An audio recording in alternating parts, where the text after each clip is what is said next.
ଦେଖନ୍ତୁ ଜୟ ଜଗନ୍ନାଥ, ଜଗତର ନାଥ ଜଗନ୍ନାଥ, ଇଏ ବଡ଼ ଠାକୁର, ଏ ପ୍ରଭୁ ଏଇଠି ଦର୍ଶନ ଦେଉଛନ୍ତି। ଆପଣ ଦେଖନ୍ତୁ,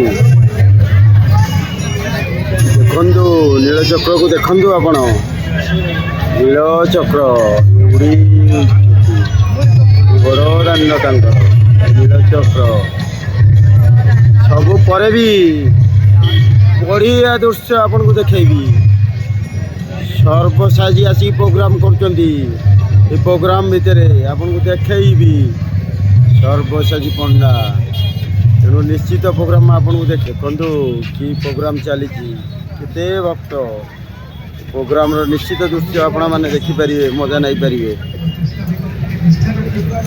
ନିଶ୍ଚିତ ଆସିଛନ୍ତି ସର୍ବସାଜି ପଣ୍ଡା, କେତେ ଭକ୍ତ ଦେଖନ୍ତୁ କେମିତି ପ୍ରୋଗ୍ରାମ ଚାଲିଛି। ସେ ନିଜେ ଆସି କହୁଛନ୍ତି, କେତେ ବଡ଼ ଆର୍ଟିଷ୍ଟ, ନିଜେ ଆସିକି ବଂଶୀର ସ୍ୱର ବଜାଉଛନ୍ତି ସର୍ବସାଜି ପଣ୍ଡା। ନିଶ୍ଚିତ ଭାବରେ ଏଇଟା ପୁଣି ଥରେ ପ୍ରମାଣିତ କରିଦେଲେ ମହାପ୍ରଭୁ ଯେ ତୁ ସବୁବେଳେ କିଛି ନୂଆ କରିବାକୁ ଚେଷ୍ଟା କର, ତ ଦର୍ଶକ ତ ସୁବିଧା ଅଛନ୍ତି, ଆମ ସଫଳତା ନିଶ୍ଚୟ ମିଳିବ। ଆଉ ଠିକ ସେମିତି ଯେହେତୁ ଗୋଟେ ଏତେ ଭଲ ଗୋଟେ ପାଇଛି ଗୋଟେ ଆଶାର, ଆଉ ମୋ ସହିତ ଜନାର୍ଦ୍ଦନ ଭାଇନା ମଧ୍ୟ ଅଛନ୍ତି। ଆପଣମାନେ ଅଳ୍ପ ବହୁତ ସମସ୍ତେ ଉତ୍ତରକାଶୀ ଜଗନ୍ନାଥ ମନ୍ଦିର ବିଷୟରେ ଜାଣିଥିବେ। ଯେଉଁ ଉତ୍ତରକାଶୀ ଜଗନ୍ନାଥ ମନ୍ଦିର ମୋତେ ଏହି ଆମର ସୁନ୍ଦର ଯେଉଁ ପରିବାର ଅଛି ଜଗନ୍ନାଥଙ୍କର ପରିବାର, ତା ସହିତ ମୋତେ ଯୋଡ଼ିଦେଲା। ଆଉ ଜଗନ୍ନାଥ ସେବା ସଂସ୍ଥାନ ସହିତ ମଧ୍ୟ ମୋତେ ଯୋଡ଼ିଦେଲା। ଆଉ ଅନେକ ଡିରେକ୍ସନରେ ଆମେ କେମିତି କାମ କରିବା ଅଛି, ସେଠିକାର ସରକାର ମଧ୍ୟ ଜାଣିନାହାନ୍ତି, ଉତ୍ତରାଖଣ୍ଡର ସରକାର ମଧ୍ୟ ଜାଣିନାହାନ୍ତି ସେ ମନ୍ଦିରରେ କେମିତି ପୂଜା ହେବ, କେମିତି କ'ଣ ହେବ। ତ ତାକୁ ଯେତେବେଳେ ଭାଇନା ମୋ କାନରେ ପକେଇଲେ, ମୋତେ ଦାୟିତ୍ୱ ଦେଲେ ତୁ କିଛି କର ବୋଲି, 8 ମାସ ପର୍ଯ୍ୟନ୍ତ ମୋତେ କିଛି କରିପାରିଲିନି। ମୁଁ ଅନେକ ଚେଷ୍ଟା କରିଛି, କିନ୍ତୁ ସବୁ ଚେଷ୍ଟା ବିଫଳ ହେଉଥିଲା। ହଠାତ୍ ଯେତେବେଳେ ମୁଁ ମୋର ଆଶା ଛାଡ଼ି ଦେଇଥିଲି, ଆଉ ଆସ୍ତେ ଆସ୍ତେ ମୁଁ ଭାଇନାଙ୍କୁ ମଧ୍ୟ ଲୁଚିବା ଆରମ୍ଭ କରିଥିଲି, କାହିଁକିନା ଭାଇନା ଦେଇଥିବା ଦାୟିତ୍ୱ ମୁଁ ସମ୍ପୂର୍ଣ୍ଣ କରିପାରିନି। ଠିକ୍ ସେତେବେଳେ ଅର୍ଚ୍ଚିତା ହଠାତ୍ ମୋତେ କହିଲେ ଯେ ଉତ୍ତରାଖଣ୍ଡରେ ମୋର ଗୋଟେ ସୁଟିଂ ହେବାର ଅଛି, ପାଦେ ଆକାଶ ସିନେମା ସେତେବେଳେ ସୁଟିଂ ଚାଲିଥାଏ, ମୁଁ ଯିବି ଉତ୍ତରାଖଣ୍ଡ, ତମେ ମୋ ସାଙ୍ଗେ ଯିବ କି?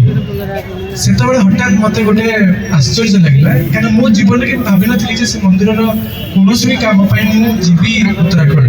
କିନ୍ତୁ ଯେତେବେଳେ ସେଇ ସଂଯୋଗଟା ହେଲା, ମୁଁ ସାଙ୍ଗେ ସାଙ୍ଗେ ଅର୍ଚ୍ଚିତାକୁ ଫୋନ୍ କରିଦେଲି। ଆମେ 2 ଜଣ ଗଲୁ, ଅର୍ଚ୍ଚିତାଙ୍କ ସୁଟିଂ କମ୍ପ୍ଲିଟ୍ କଲେ। ସୁଟିଂ ସରିଲା ପରେ ଆମେ 2 ଜଣ ପାହାଡ଼ ଉପରେ, ଯେଉଁଟା ଋଷିକେଶଠୁ ପାଖାପାଖି 60 କିଲୋମିଟର ଉପରେ ଉତ୍ତରକାଶୀ ଯେଉଁ ଗାଁ ଅଛି, ଉତ୍ତରକାଶୀ ସହର ତା ପାଖରେ ଗୋଟେ ଛୋଟିଆ ଗାଁ। ସେ ଗାଁରେ ବହୁତ ଗରିବ ଲୋକଙ୍କର ପରିବାର। ଆଉ ସେଇ ଗାଁରେ ନା ମୋତେ କିଏ ଅଭିନେତା ହିସାବରେ ଜାଣିଛନ୍ତି, ନା ଅର୍ଚ୍ଚିତାକୁ କିଏ ଅଭିନେତ୍ରୀ ହିସାବରେ ଜାଣିଛନ୍ତି। ଆମେ ଯାଇକି ସେଠି ପହଞ୍ଚିବା ପୂର୍ବରୁ ଅବଶ୍ୟ ମନ୍ଦିରର ଯିଏ ସେଇ ଅଞ୍ଚଳରେ ଯିଏ ଥିଲେ, ଯିଏ ତାଙ୍କୁ ସିଏ ଜାଣିଥିଲେ ଯେ ସବ୍ୟସାଚୀ ଆଉ ଅର୍ଚ୍ଚିତା ବୋଲି କିଏ 2 ଜଣ ଓଡ଼ିଶାରୁ ଜନାର୍ଦ୍ଦନ ପାଟ୍ଟୋଷୀ ମହାପାତ୍ରଙ୍କର ନିର୍ଦ୍ଦେଶରେ ପୁରୀ ଜଗନ୍ନାଥ ମନ୍ଦିର ତରଫରୁ ଆସିଛନ୍ତି। ତ ଆମର ସେଇଠି ପରିଚୟ ଥିଲା ଯେ ଆମେ ହେଉଛୁ ଜଗନ୍ନାଥଙ୍କ ତରଫରୁ ଆସିଥିବା କିଏ ବୋଧେ ଜଗନ୍ନାଥ ମନ୍ଦିରର କିଏ ହେଇଥିଲେ। ଆଉ ସେତେବେଳକୁ ପୁଷ୍କରା ସିନେମାର ସୁଟିଂ ଚାଲିଥାଏ। ମୋର ଦାଢ଼ି ଏତେ ଥାଏ, ଭ୍ରମ ସୃଷ୍ଟି କରୁଥାଏ ଗୋଟେ ସନ୍ଥ ବାବା ହିସାବରେ। ମୁଁ ଯେତେବେଳେ ପହଞ୍ଚିଗଲି ସେଠି ଗାଁରେ ବହୁତ ଲୋକ ଥିଲେ। ସେମାନେ ଆସିକି ମୋତେ ମୁଣ୍ଡିଆ ମାରିବା ଆରମ୍ଭ କଲେ ଯେ ଆମ ଗାଁକୁ କିଏ ସାଧୁ ସନ୍ଥ ଆସିଛନ୍ତି। ମୁଁ ତାଙ୍କୁ ସମସ୍ତଙ୍କୁ ପଚାରେ, ମୁଁ ସାଧୁ ସନ୍ଥ ନୁହଁ, ମୁଁ ଗୋଟେ ସାଧାରଣ ମୁଁ କଳାକାରର ପରିଚୟ ମୋତେ ଦେଇନଥିଲି। ତ ସେମାନେ ଖାଲି ଗୋଟେ କଥା କହୁଥାନ୍ତି, आप पूरी धाम से आए हैं, आप महाप्रभु के आदमी हैं, आप आए हैं तो हम आपका चरण स्पर्श कैसे देखिए जगार नीला ये अपूर्व नीला ଭିତରେ ଜାଗ୍ରତ ହେଇଥିଲା ନିଶ୍ଚିତ ଯେ ହେଇଯିବ। ମୁଁ କେବଳ ପୁରୀକୁ ଗୋଟେ ରିପ୍ରେଜେଣ୍ଟ କରିବା ଭଳିଆ ଗୋଟେ ପରିଚୟ ପାଇଛି। ଆଉ ଦେଖନ୍ତୁ ଗୋଟେ ଅଚିହ୍ନା ଅଜଣା ଜାଗା ମୋତେ କେମିତି ଆପଣେଇ ନେଇଛି। ଜଗତର ନାଥ 3 ଦିନ ଭିତରେ ସେଇଟା ତ ପ୍ରକୃତରେ ସତ କଥା କହୁଛି, ମୋର କଳ୍ପନାର ବାହାରେ ଥିଲା। ଯେଉଁ 3 ଦିନ ଭିତରେ ଯାହା ଯାହା ଘଟଣା ଘଟିଗଲା, ମୋତେ ଲାଗିଲା ଯେ ମୁଁ କେବଳ ସେଠି ନାମକୁ ମାତ୍ର ଯାଇଛି, ମୋ କାମ ଆଉ କିଏ କରାଉଛନ୍ତି, ମୁଁ ତ ଖାଲି ନାମ ନେଉଛି। 3 ଦିନ ପରେ ଯେତେବେଳେ ମୁଁ ଆସିକି ପହଞ୍ଚିଗଲି ଓଡ଼ିଶାରେ, ହଠାତ୍ उत्तराखंड रे चीफ मिनिस्टर पुष्कर सिंह धामी खोजिबा आरंभ कले सब्यसाची अवस्था की जो मैंने आसिक काम करी जाइछन जय जगन्नाथ से तबले हमर जे धर्मेंद्र प्रधान भाई से भी गोटे परम भक्त ताको सहित कनेक्ट कर देले गोटे वीडियो कॉल कॉन्फ्रेंसिंग माध्यम रे से मंदिर विषय हमें ताको जणै देलु और से मंदिर उत्तराखंड रे मंदिर माला मिशन रे से शामिल हो गला ता पर दिन लक्ष लक्ष भक्त जाउछंती प्रत्येक दिन से प्रभु के पाखे भोग जोछि जय जगन्नाथ। किसी परिचय नथिबा गोटे कारण ओडिसा रे किछि जगार नीला। गोटे कलाकार रो परिचय अछि आपण माने मते चिनिचंती जानिचंती गोटे परिचय नै किछि कर देई पारे बिना परिचय रे गोटे एमिति गोटे गां जो गां रे सरकार मध्य ध्यान नहीं Yes. सरकार मध्य जानि नांती से जगन्नाथ मंदिर अछि देखନ୍ତୁ। सेठी एते बड़ घटना घटिबा एटा महाप्रभुଙ୍କର आदेश तांकर निश्चित सेही ସେ ନ ଚାହିଁଲେ କିଛି ହବନି ତାଙ୍କ ବିନା କିଛି ନୁହେଁ अच्छा सेही गां रे गोटे जगन्नाथଙ୍କର भजन अछि जोटा तांकर से गीत से एते मात्रा भल पाती जे तांकर झियो विदाई हेले मध्ये से गीत गांती तांकर जते बेले घरे की जदी मरि जानती ताहले ताकू जते बेले से सत्कार करिया पे से तबले मध्ये गीत गांती और तांकर गां रे प्रत्येक परिवार इष्ट देवता होचंती जगन्नाथ महाप्रभु वाह तो सेही गीतटी गढ़वाली लैंग्वेज रे गढ़वाली भाषा तांकर से पहाड़ी भाषा से पहाड़ी भाषा रे जति मु बुझी पाछि सेति मने अछि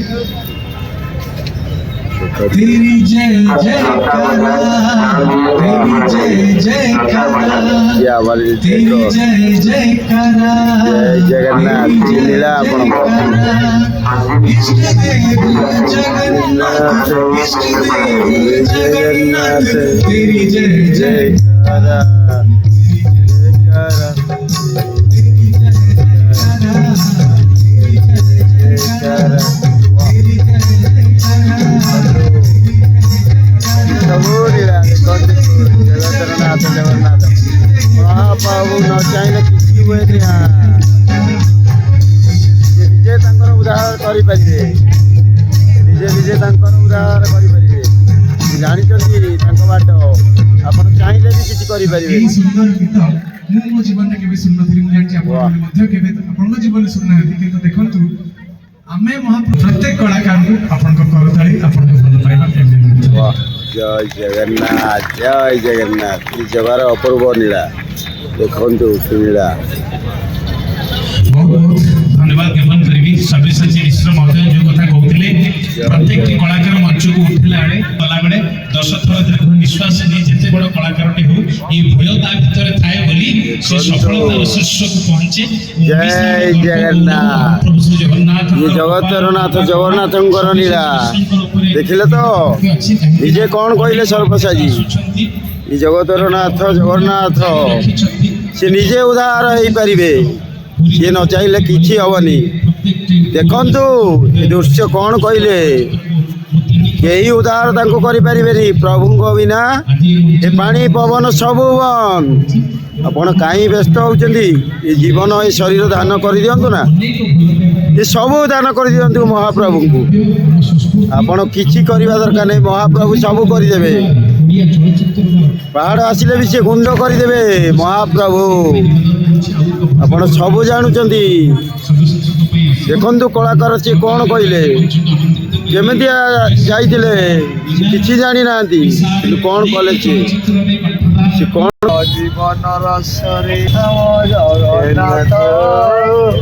जगन्नाथ जय जगन्नाथ जय जगन्नाथ मंदिर आई श्री जगन्नाथ को बाबा बनाया फिर से बना दो बाबा से जानी पार से कौन जानना है